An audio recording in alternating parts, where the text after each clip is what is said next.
Chapter 10. And the Lord said unto Moses, Go in unto Pharaoh, for I have hardened his heart, and the heart of his servants, that I might shew these my signs before him, and that thou mayest tell in the ears of thy son, and of thy son's sons, what things I have wrought in Egypt, and my signs which I have done among them, that ye may know how that I am the Lord.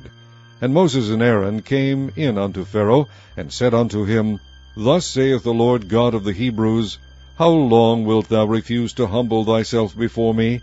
Let my people go, that they may serve me.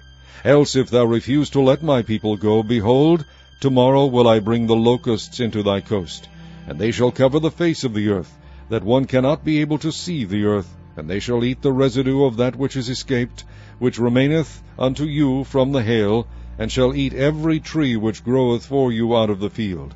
And they shall fill thy houses, and the houses of all thy servants, and the houses of all the Egyptians, which neither thy fathers nor thy fathers' fathers have seen, since the day that they were upon the earth unto this day. And he turned himself and went out from Pharaoh. And Pharaoh's servants said unto him, How long shall this man be a snare unto us? Let the men go, that they may serve the Lord their God. Knowest thou not yet that Egypt is destroyed? And Moses and Aaron were brought again unto Pharaoh, and he said unto them, Go, serve the Lord your God. But who are they that shall go? And Moses said, We will go with our young and with our old, with our sons and with our daughters, with our flocks and with our herds we will go, for we must hold a feast unto the Lord. And he said unto them, Let the Lord be so with you, as I will let you go, and your little ones, look to it, for evil is before you. Not so. Go now ye that are men, and serve the Lord, for that ye did desire. And they were driven out from Pharaoh's presence. And the Lord said unto Moses, Stretch out thine hand over the land of Egypt for the locusts, that they may come up upon the land of Egypt, and eat every herb of the land, even all that the hail hath left.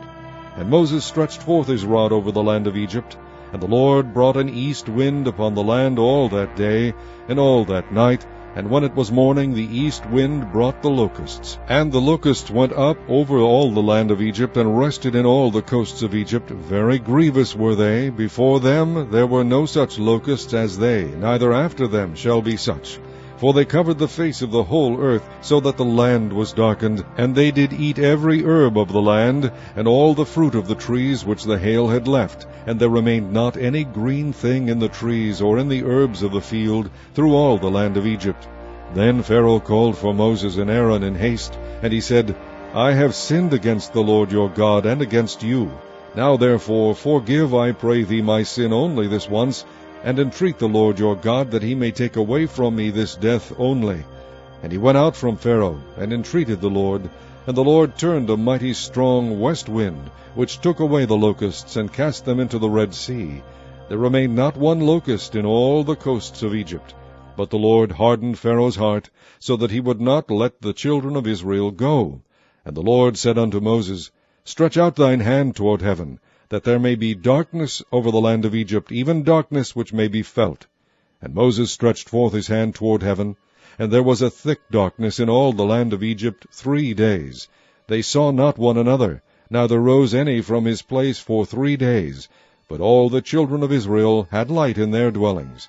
And Pharaoh called unto Moses, and said, Go ye, serve the Lord, only let your flocks and your herds be stayed, let your little ones also go with you.